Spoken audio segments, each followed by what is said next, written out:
All right, so this is the last bit of the last chapter. We're coming down the home pike here. So, and this is really Paul again, just writing a few things. I would say, kind of somewhat off the top of his head. I would say, but obviously guided by the Spirit of God. And so, at this particular point, he's talking about.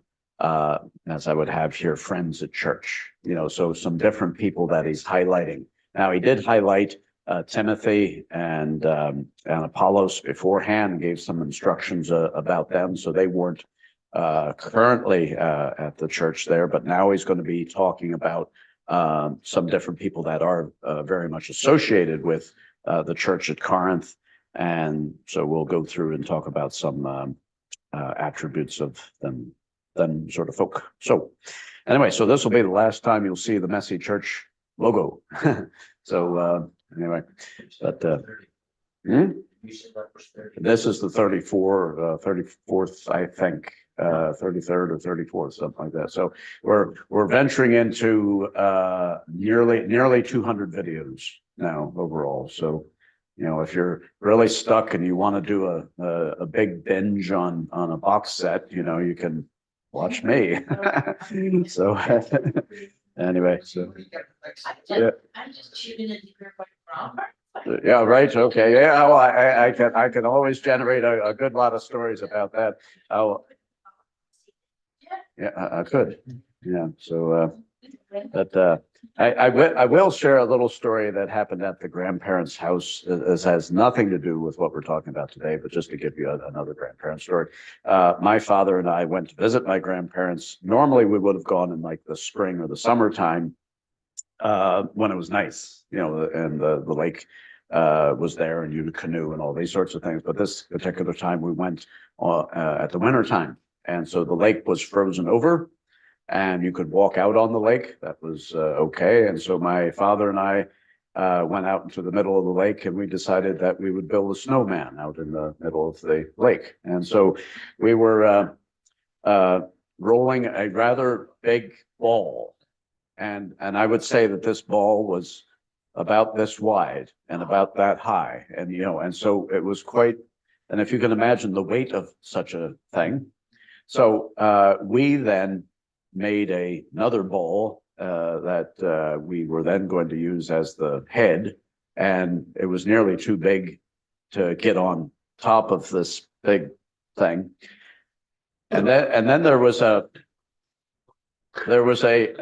almighty noise, and we saw this crack go up the middle of the lake. Now the lake is a half a mile wide at the widest point, and it's about 2 miles long. And we just saw this crack just go, from the big ball, up the center of the lake. And my father and I thought it would be a good idea to get off the lake, So, yeah, so we. You were probably in the weakest part of it. Yes. So it was interesting. So. Well, no, nothing sort of seemed to be unstable as such. We just saw a big crack, and so that does not lend itself to a great feeling of security, So,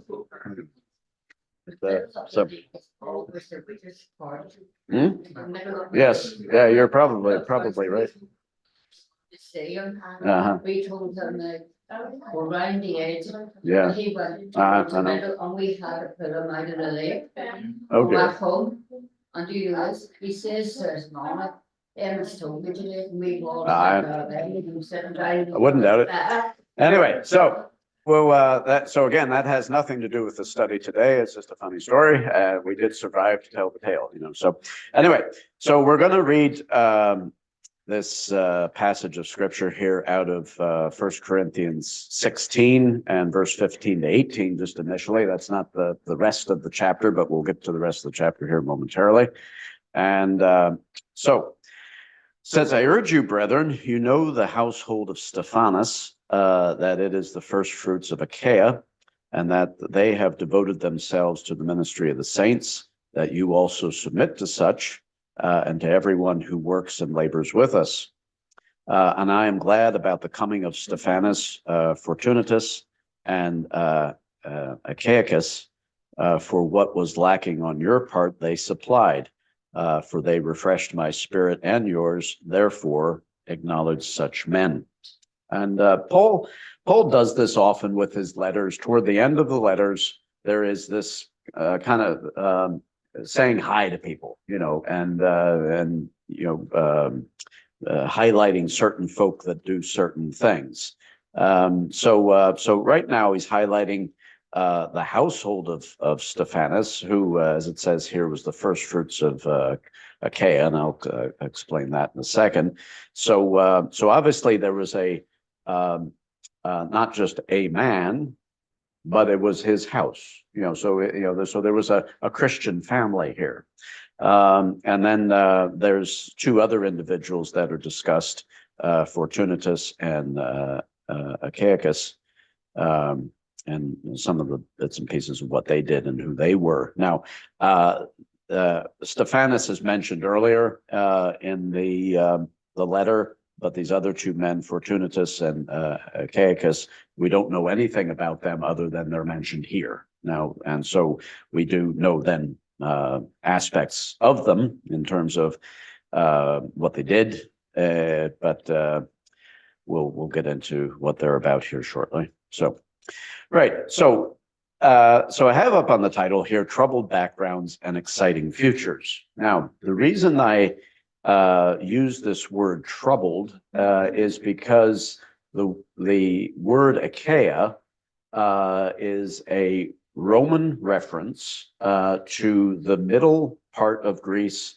and the southern part of Greece. So if you looked on a Roman map at the time, it wouldn't have said Greece, okay? It would have said Achaia, and then above that would have been Macedonia. So, but the word Achaia means troubled or trouble. So kind of interesting that the Romans would name the place like that. So maybe it was a bit of a thorn in their side. I'm sure the Greeks, being who they were probably not terribly excited about being occupied by Rome. So and maybe they, and they would have been the type of people, maybe not the violent in terms, but they probably would have had a lot of philosophical discussions and saying, see, you Roman people, you don't know how to think, we know how to think, we're above you, you're down there, that kind of stuff. So they might have been labeled as kind of trouble, So, but, God takes people from troubled backgrounds and he gives them then an exciting future. So, hello. That's okay. Yeah. Yeah, that's a bad chair. So, no, I mean, you can sit over here next to Sam. So, no, so she's moving, so you need. We can't have a Bible study without yourself. So anyway. But anyway. So right, okay. So we're just this Siobhan, this is the end of this study in 1 Corinthians. So this is the finish of it. So anyway, so I want to talk a little bit about Stephanas and his household. Okay, so Stephanas's name means crowned. Okay, so, and you know me and names. I like talking about the meanings of names, and sometimes the meaning of the name sort of lends itself to what somebody's background might be, or it might be talking about their future. So I would say Stephanas, being a Greek man, and his household being of a Greek extraction. So these would have been Gentile Christians. But you see what, God has put into his name is the idea of being crowned, which is he's of great value. And so God would look at each of you and say, you're a Stephanas, you're a crowned people, you're not just commoners, So, so they were the first fruits of Achaia, and they were baptized by Paul. So we see that back in the early part of 1 Corinthians. where Paul was saying, I baptized Stephanus and his household, but if I baptized anybody else, I don't know who all that was, but he specifically highlighted them. And so they, I would say, are the first converts within this area. So, and Corinth, as we've seen, is a pretty cosmopolitan, troubled sort of place, So in the midst of all this argy-bargy that's going on in Corinth, God has his people, and he's selecting out these people, saving these people. And Paul was pleased to baptize them. So, and as I said there earlier, Achaia was the middle and southern part of Greece, and it meant trouble. So I just find that interesting that they just had this kind of reputation, probably, so of being trouble. So, but these people, this household. So again, it's not just Stephanus as the individual, but it is his house. So his wife, children, maybe even associated slaves, if he had slaves in his house. We don't know this, but oftentimes people of means had servants, in the house, and perhaps they all came to faith. It'd be wonderful to think that all those came to faith. Again, they all got baptized. So they would have been, even if it was people that were indentured, as it were, they would have been part of the family. But what they did is they devoted themselves as a family to ministry of the assembly, and they put themselves forward voluntarily without waiting to be asked. And the King James uses an interesting sort of word in regard to this, and it's the word addicted. So it says in the King James that they addicted themselves to the ministry of the saints. So, which is a kind of a strange thing, because those of us that come from an addiction background would generally think this is not a positive idea. Okay, so and to be labeled sometimes, when people say, "Oh, you're addicted to drink," or "You're addicted to drug," now. I know some people that kind of wear that as a badge of honor. It says, I'm not, but I would say a lot of people would use that as say, that's not something I want to be associated with. So, but you have to realize that the King James Bible is using language that people 400 years ago understood in a different way, but it's interesting to sort of consider that word addiction, because it would suggest three things: an overpowering desire and habit, i.e. a drive, a tolerance to need to do it more and more, and then a dependence in the sense that I'm kind of required to do this in order to get through. So now if you take a positive spin on that and think that these people had an overpowering desire and a habit to do what was right, to serve the people of God and to have a relationship with the Lord Jesus Christ. That was nothing else got in the way. It was just like, this is important. This is what we have to do, throughout my life, I have found that I don't always get it right, but there's a drive within me that says, get out there, tell people about Christ, serve people, tell them the story and all that kind of stuff. And I've been doing that since the late 80s in a full-time capacity. So now there are times where I just want to go and shelve it, and just go, no, I'm not interested anymore. I just want to go and do something different or something like that. But then when you start to think about that and you go and do those sorts of things, guess what you have? Withdrawal. Okay. And what happens with withdrawal is then you end up experiencing that third thing, which is dependence. I need this in my life. But it's not just about activity, because we could fill ourselves with all sorts of activity. But what God wants us to be filled with is himself. That's what we need. We need to be dependent upon God. So, and then as the second item there, which is tolerance, you need to do it kind of more and more. So just like somebody who's addicted to drinking, that kind of thing, you know, you know, in my experience now, I stopped drinking, 28 and some years ago.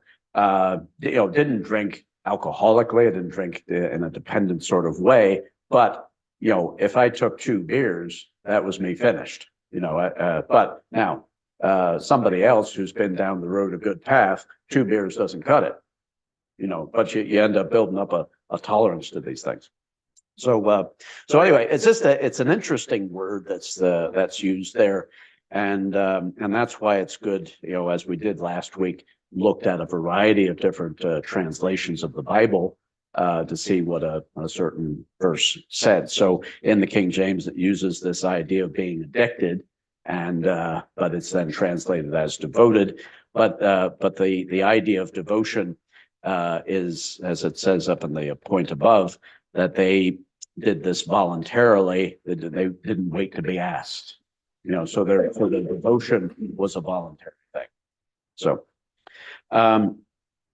now let's just look at a bit more about Stephanus and his household. And Stephanus had leadership responsibilities, and that's fairly evident in the passage that is there, in terms of how he's mentioned and what he did. And he obviously had family leadership. So he was leading in his home, but he was also leading in his church. And I believe that Stephanus got the balance of this. Now, the problem in our day and age is that some people end up getting this lopsided. I've met Christian workers that at the expense of their home goes to the dogs. But they're in the church and they're up front and they're doing all this stuff. And I've also seen Christian leaders, lead in their home at the expense of the church. So they're so wrapped up in what's going on at home, can't look after things at church, because, wife, children, all those sorts of things.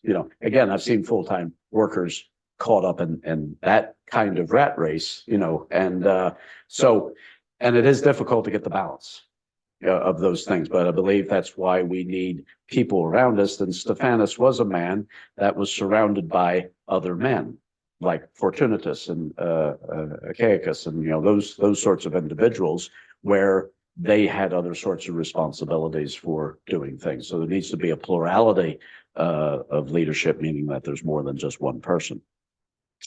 So now, the assembly needed to be under the authority of Stephanus, and so the Bible here talks about, submit to such. And so submission is key to Christian success.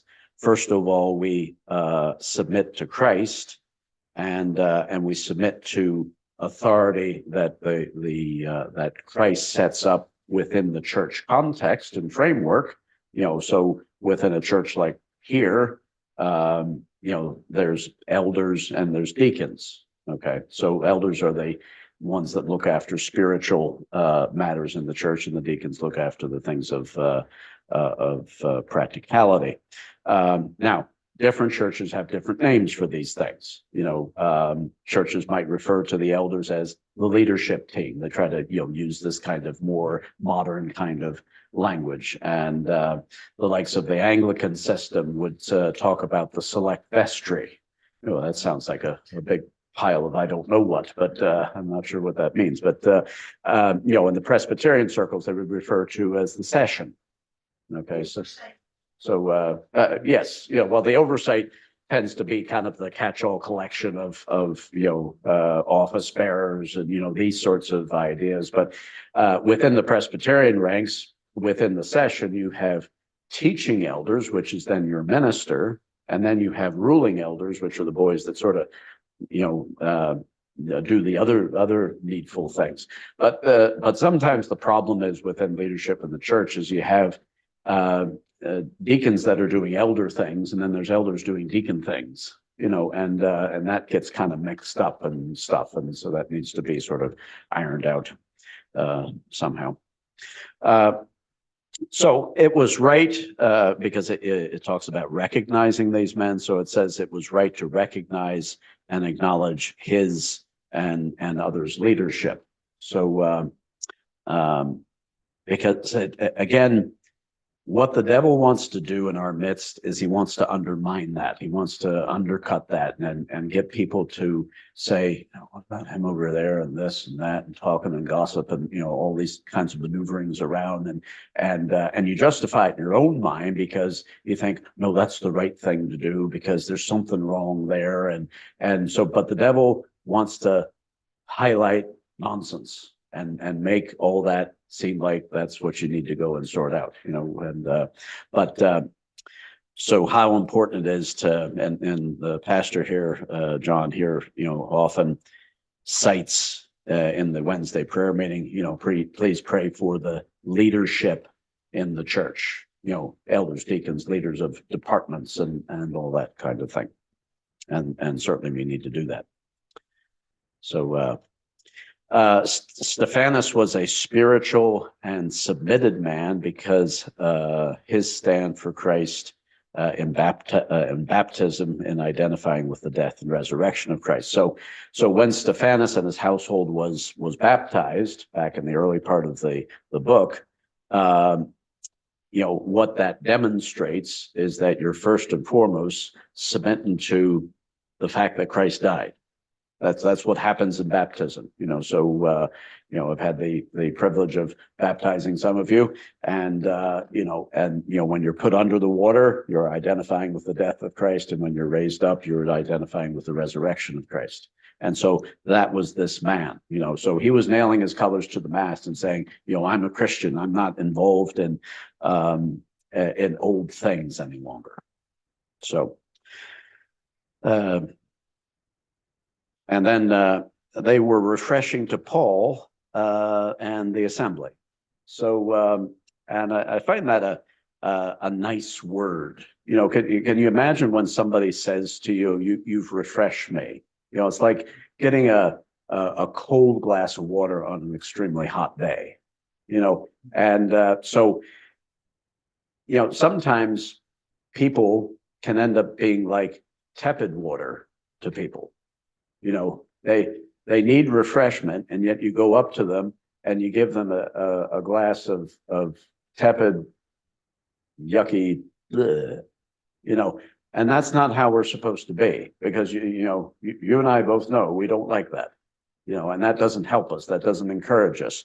But for Paul and the assembly of people there, these men were refreshing. They were good. So that's a bit about Stephanus. Okay, so that's there's a lot to be gleaned from that particular man. So we need to go and talk about these other men here. Fortunatus. Okay, now Fortunatus.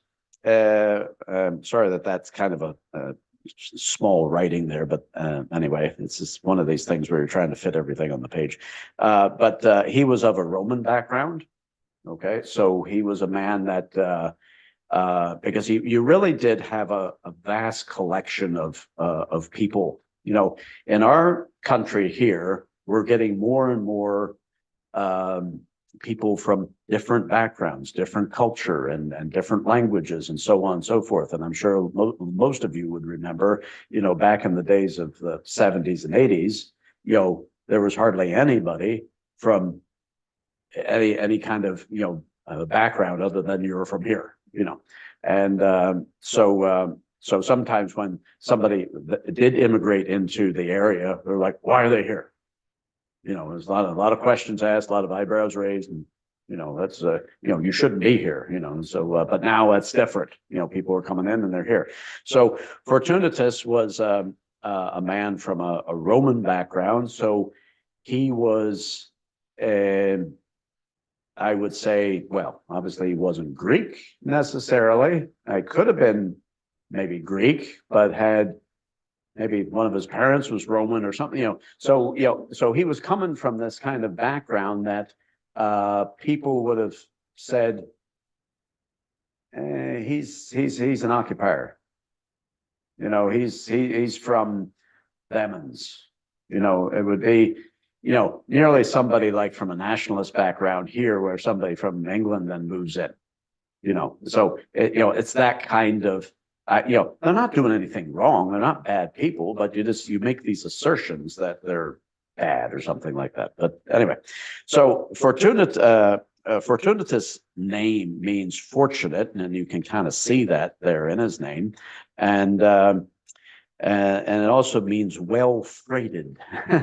Now, when I saw that particular terminology in, I think it was Thayer's dictionary for Greek words, because I do look at various sorts of dictionaries about these things.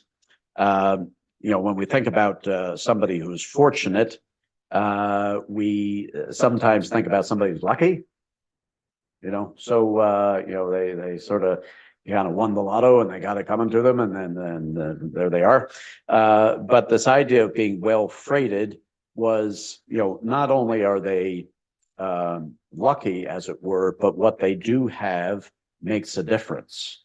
So this is a man who probably had a good lot in life, maybe somewhat maybe had a silver spoon in his mouth or something like this, but I think he utilized that for good. When he got saved, he took advantage of his fortunate status and used that in the church. So he was not a self-centered man. He was a man that was utilizing what was, endowed to him and given to him. Now, Achaicus was a man from a Greek background. So here we have a man from another part of the world, and the reason Achaicus that is a Greek word, and it is a reference to Greece. But because Achaia, as I said earlier, was Greece. Okay, now it's kind of like calling somebody, say from say they're from England, and you just call them English. Okay, that's their name. So now I'm from America, so my name in this kind of context would be Yank. Okay, yeah. So something that is associated with being an American. So now I don't like the word Yankee. Okay, and the reason I don't is because I am not from a Yankee state. Okay, I'm from a Confederate state. Okay, so I am from a southern state. I'm from Virginia. Now, people from my part of the world, my dad would understand this, because I grew up in Arlington, Virginia, which was just across the river from Washington, D.C. Virginians didn't like the idea that I was from Virginia, because I was within this square that was associated with Washington, D.C. So I remember saying to a woman who was from Virginia, she was from the southern part of Virginia, and she says to me, "So where are you from?" I says, "I'm from Virginia. I grew up in Arlington." She says, "Oh no, you're not from Virginia. You're from D.C." So even though I was born in the state, I got kicked out because I was, so. Yeah, I ended up in the So I know, so always found it interesting in our Civil War that there was Irish regiments on both sides. So it just was whoever was paying the most at the time. Yeah, if you want to get on my wick, yeah. So but I'm a rebel with a cause, so or a rebel without a cause, like right? And I always class myself as down, always down. Yeah. But because I was on the other side of the wall, I was arm off. Right. And I was in denial about from arm off. Yeah. I would always put arm off down in my meal. Right. And then they ended up coming to bomb breaks instead of coming to lunchtime. Right. So anyway, can't win for losing, So, but when you talk about these sorts of names in this way, you can see what kind of dynamics there are. Because you have a good leading man whose name means crown and Stephanus, and then there's this other man, Fortunatus, that's a Roman fella, and then you have this Greek guy, Achaicus, who's, is just called, Yankee or rebel or something or whatever. And, because Achaia, means trouble, well, his name means trouble too. So, so you have these people then coming from troubled backgrounds, but the thing is that they learned to leave their baggage behind and trust God for their future. So now they all came to see Paul. Okay, so you had Stephanas, Fortunatus, and Achaicus. The three of them came to Paul, because again, that's what it's talking about. And I think about people, from my country coming to see me. There's been loads and loads of people from my church that have come over to see me and Elaine. I tell you, that does your heart a lot of good when they spend not tens of dollars, we're talking about hundreds, maybe thousands, to get on planes and to come, and now, it may be because we're associated with Stars and there's a, connection with the ministry and that sort of thing. But, really, when they come, they're giving you a big hug and they're glad to see you. And there's a guy called Jimmy Treban that anytime I see him over there, I mean, when he hugs me, I mean, I'm about ready to pop. It's just, yeah, it's a real. And he was a boxer in his day, and so he's a kind of a wee man, but sort of the width, and he's like, he goes 1A, just whoosh, and it's, so yeah, so my head's about ready to explode, but anyway, so, but it is nice. I would say it was very, very nice for Paul to have these men travel from this part of the world across the Aegean Sea over to Ephesus, because Paul would have been in Ephesus at this particular stage, which is modern day Turkey. So you would have had to negotiate that sea. That means getting on boats. There's no planes back then, so that would have taken a long time. So there was a lot of commitment and a lot of money that was required for that. Yes, that was referred to as Asia Minor, which was the kind of grander collection of provinces such as Galatia, Bithynia, different sorts of places. There was, anyway. So, and they were respected leaders in the church. So, and then, so they paid attention to the needs of the assembly, and they brought resolution to those needs. So they saw what was lacking, and they supplied, they provided. So these were men that were very, very much on the ground. They were in touch with what was going on. I've sat with different people and looked at different sorts of leadership teams and such in churches, and some of them don't want to know. They're not interested really in being involved. It's like, why on earth are you an elder? I remember preaching at a church one time in this country where the elders were actually against the preacher because he was preaching the gospel. And I was in a Presbyterian church. So, and I remember the poor minister was in bits. He was in tears when I went down there to preach. He says, "Can you pray for me? I'm in this place, and these men do not want me to do this." And I was like, what are they, not saved? Must have not been saved.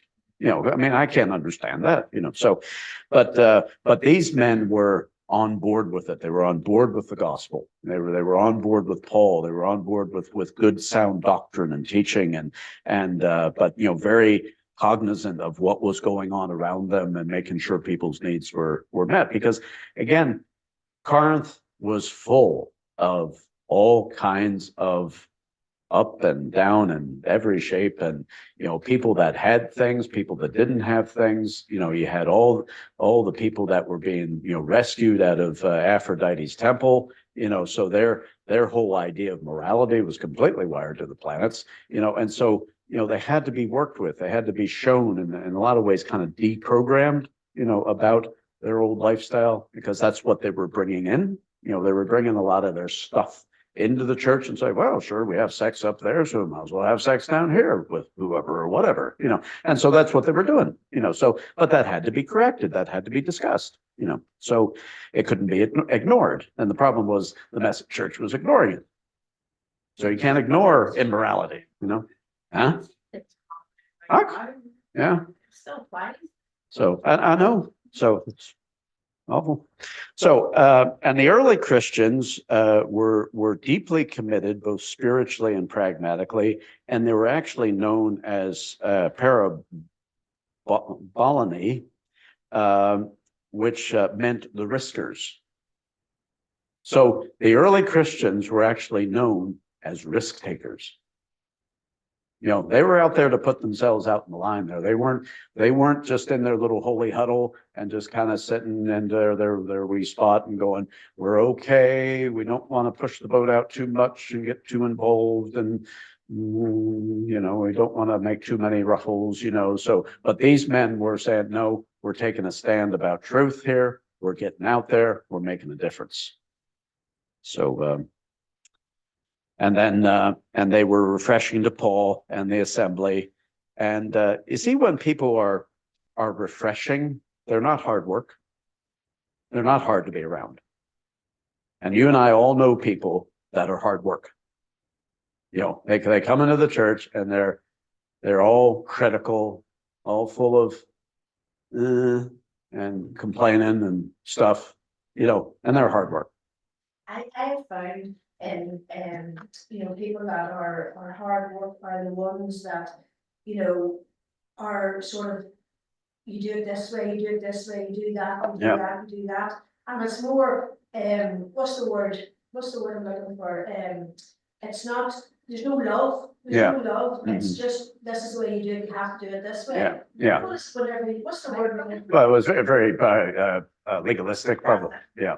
So, and I find there's no love in their heart. yeah. So, and Want to do nothing either. They're Yeah. always the ones. Exactly. yeah, Need to do they're armchair generals, so as we would call them. But these men weren't that. They demonstrated their faith through their work, and showed it through grace and love. And Paul highlights that as his final comment in the next verses. So,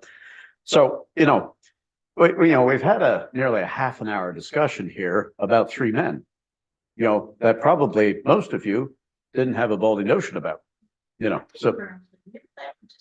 Oh, sure. Yeah. So, I couldn't pronounce their names either until I sort of sat down and, I had a youth pastor one time in America, and I was always deeply impressed by how he pronounced names in the Bible. He always got it right, and it was always understandable. And it was just like, how do you know this? And so, but he was just, that kind of ilk, where he just didn't struggle with them sort of things, So, but I remember also when I was in a ministry called Young Life in America, which was an outreach to high school kids. Now, I was a high schooler at the time, so I was part of this group, and one of the leaders, he could never pronounce any of these names. And so anytime he was reading a passage like this, he would say, he might get around Stephanus. I mean, that's not too hard to get your tongue around. But then if he come to Fortunatus, he'd be going, yeah, and Stephanus and so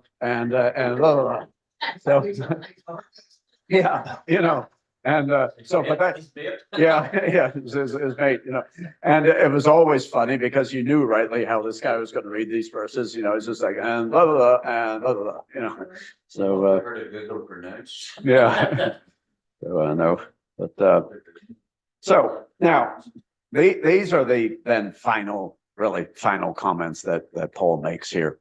And so this is 1 Corinthians 16, verses 19 through 24. So it says this, the churches of Asia greet you. So that's over in modern day Turkey. Aquila and Priscilla greet you heartily in the Lord with the church that is in their house. Now, Aquila and Priscilla, we'll discuss them just briefly, but they were in Ephesus at the time. But they had like a little house group, That was kind of like a subgroup of the bigger church in Ephesus. So all the brethren greet you. So these are all the people from Ephesus. And then it says, greet one another with a holy kiss, which we will discuss what that means. Well, we will discuss that in a second. Yeah. Yeah. So, yeah. Yeah. So not not like a doggy lick or something, So, now the salutation is with my own hand, Paul's. If anyone does not love the Lord Jesus Christ, let him be accursed. O Lord, come. Now, the Greek word behind that is Maranatha. The grace of our Lord Jesus Christ be with you.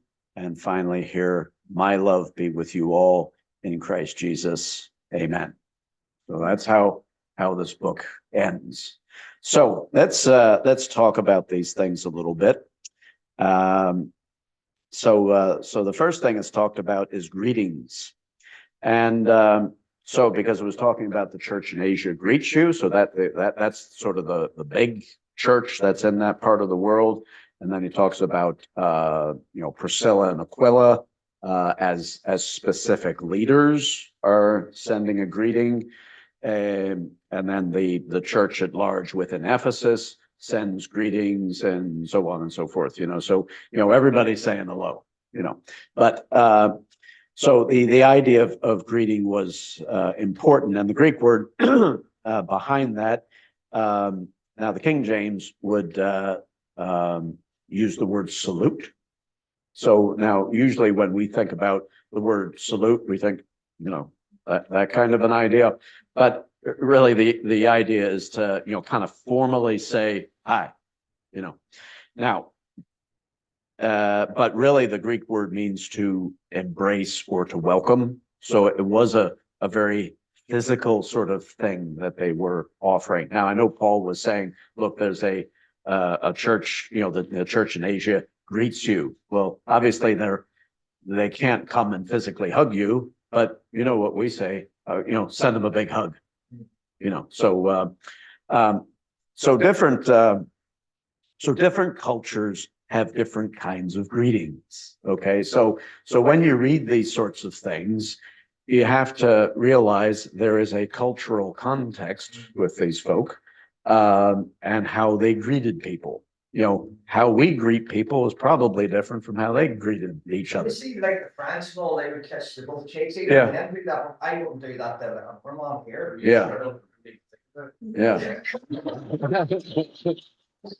Get the sprinkle in here.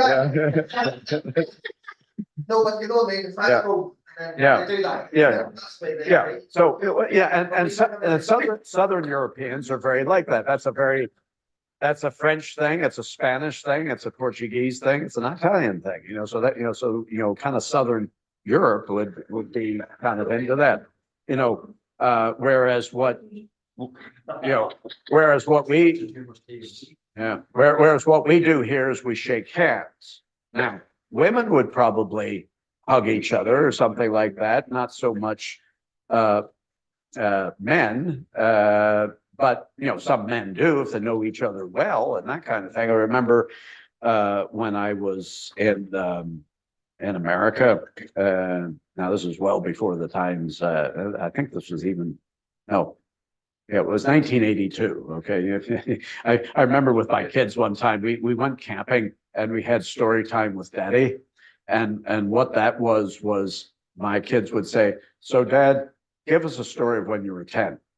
Give us a story when you were 5. Give us a story when you were 16. Give us a story when you were 33 or something. So I had to then come up with a story from that particular age bracket. So, but when I was so in 1982, I was 16.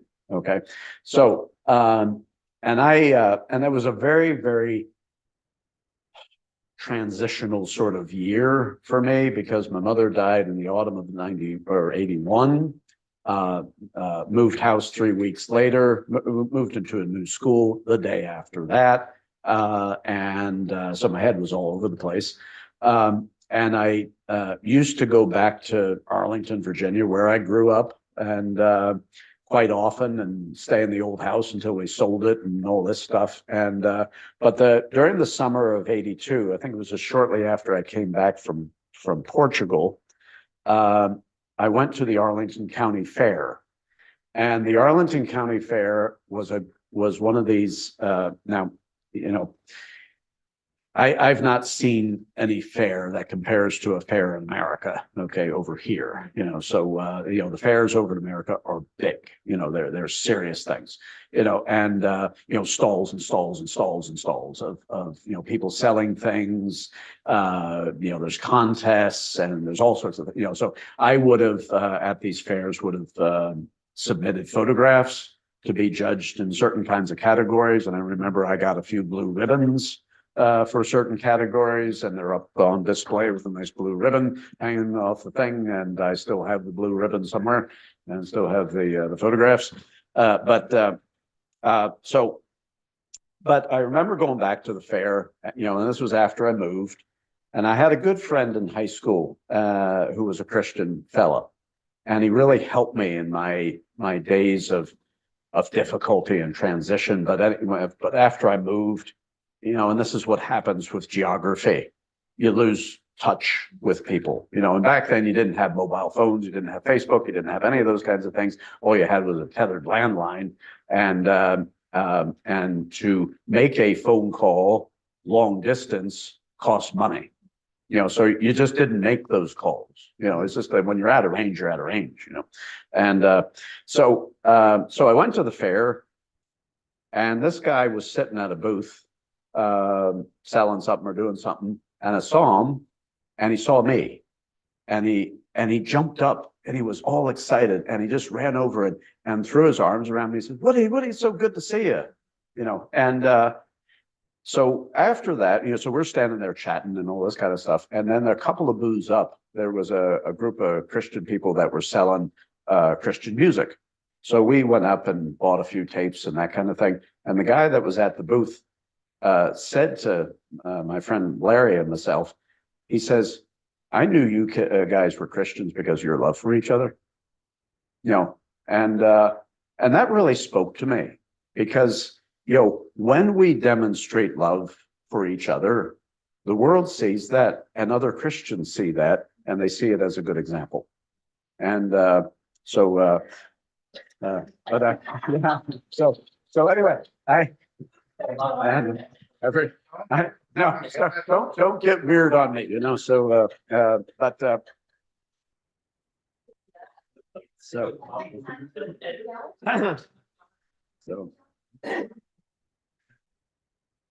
but what greetings do is they acknowledge personal value, and they acknowledge personal importance, you know.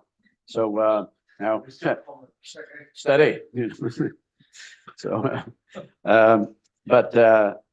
you know, because you know, sometimes, you know, we're not quite sure how to react to each other, and so we kind of a bit standoffish, and you know, or something, you know, and not quite sure how to respond. But you know, when you engage with each other and you give a good hearty handshake, or you know, and if it's okay with yourselves to give each other a hug or whatever, because sometimes there is this thing where we don't like this invasion of space, you know.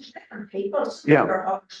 Yeah, you know, so, and I've hugged people who aren't huggers, and you know exactly that they're not huggers, because yeah, they're standing there like a board, or they're giving you the A-frame, you know. So you know, they're not quite ready to, you know, so they, you know, that kind of thing, you know. And then there's the man hug, you know, where you shake hands and you know, and they sort of pat each other on the back, you know. So yeah, it's like, great to see you, boom boom, you know. So, you know, bang. So, but what greetings do is they emphasize the unity in the body and with God, and it is a unifying excuse me, the unifying glue was love, which is really a great spiritual truth, because when people see unity, all right, and they see unity in a greeting, what that demonstrates in spiritual terms is this unifying idea that God, as the Trinity, wants to be united with his church. Now, The world and the devil want to undermine that because they don't like that spiritual truth. So, so things like good old COVID greatly disrupted this. Because you know what it did? It didn't allow people to greet each other. You know, you couldn't shake hands, you couldn't embrace, you had to stand 2 meters away, and you had to wear a flippin' mask. Yeah. Yes, you know, so there was all these things that robbed you of greeting. And so that was really, to me, an in your face way that the world and the devil was trying to say, you know what? I don't like this idea of spiritual unity between God and his people. So let's go and split it up. So Hai brothers in thing on TV, some do that like a film or something, nothing like that, and then 2 years later, go tonight. you know, right? So yeah, I don't think COVID was just happened out of thin air. So you know, because you know, there are things that go on in the world where, you know, again, this is what happens within, you know, the gay agenda and all that kind of stuff. It is all going after spiritual truth, you know. So we've had those discussions as well. But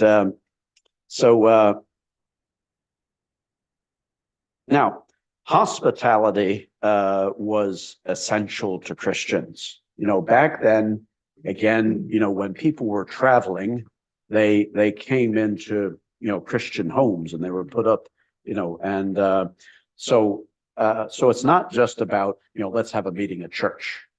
You know, there's something to be said for having people around for dinner and having people around for lunch, having people around for breakfast. You know, I mean, there's people I get together with for breakfast, and you know, and that, and then you can have that one-to-one contact or with the family or whatever, you know. So and it's a wonderful thing.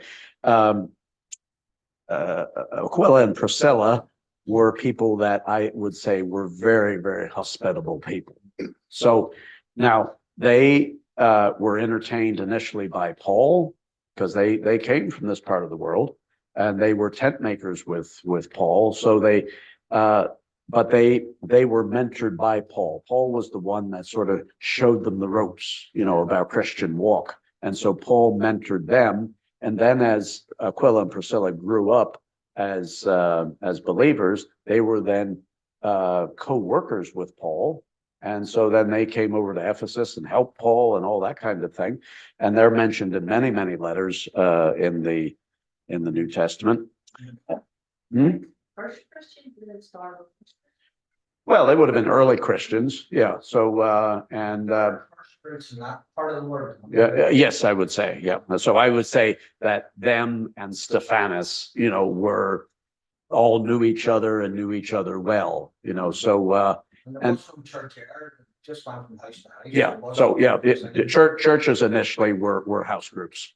Okay, so but then Priscilla and Aquila then became leaders within their church context. And you remember we talked about last time where Apollos you know, went and did some preaching, and Aquila and Priscilla heard him preach, and they, you know, it's like, yeah, that's good, but he's a little bit short-sighted and he needs a bit of encouragement, needs a bit of help. So they got alongside of him and mentored him, you know. So that's where you know, growing up goes, is, you know, first you're mentored by people, and then you're working on the same level, being a peer. And then, you know, God might take you to a place where you then mentor people, you know. So that's what happened with Priscilla and Aquila. So I think, you know, Priscilla and Aquila really had a lot, you know, that's why they were saying hello, you know, send them a big hug, you know, because we were over there, we saw the crack, you know. So but they were always involved in hosting people. So now this part of this part of the chapter was Paul's personal postscript. Okay, whenever time you say PS at the end of a letter, PS means postscript, you know, meaning after writing, you know. So, so Paul generally would have dictated the vast majority of his letter to a scribe or a secretary. So that's how they worked back then. So he would have sat and said, write these things down or whatever. Now, there are, can't remember which letter it is in the New Testament, but he talks about see with what large letters I write with.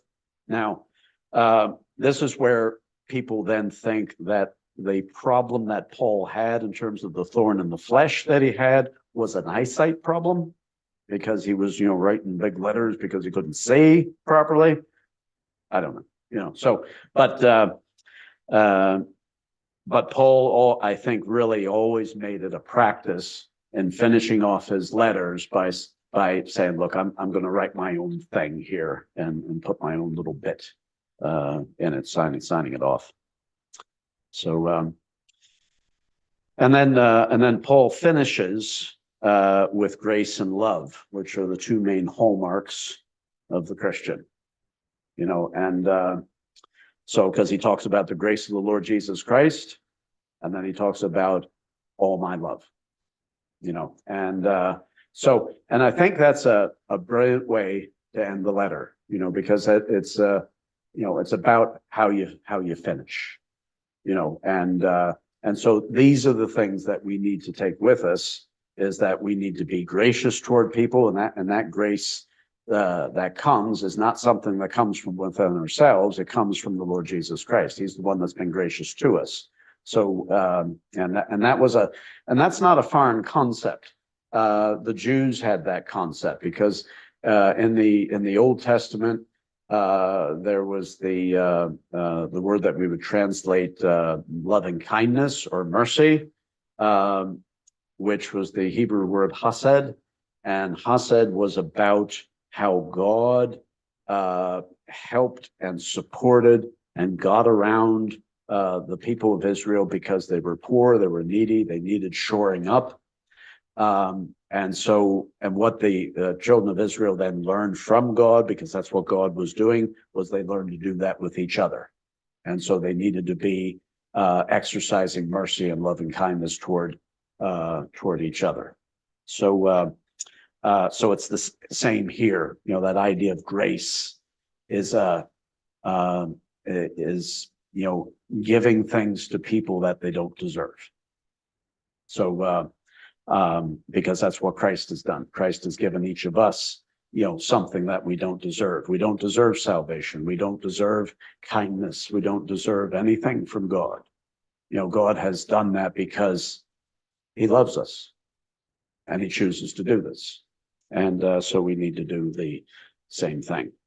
But so that's the end of this letter. So so I think it's been a good little journey. It hasn't been a little journey. It's been kind of a big journey, So, but I think if you go back now, this whole PowerPoint that I've been sort of stringing this along, and I think it's up to like 260 slides or something like that. Now, if you want the printouts of all these things, talk to me and I'll supply it to you. But I'm not just going to print, a dozen copies and then find half of it in the bin or something, So, and maybe what I'll do is I'll put it up online. And so if you want to go and download it and look at it and do whatever you want with it, that's grand. So, but, as the man says, them's those, these are they, don't let them get away. So. Was there any question with the Corinthians?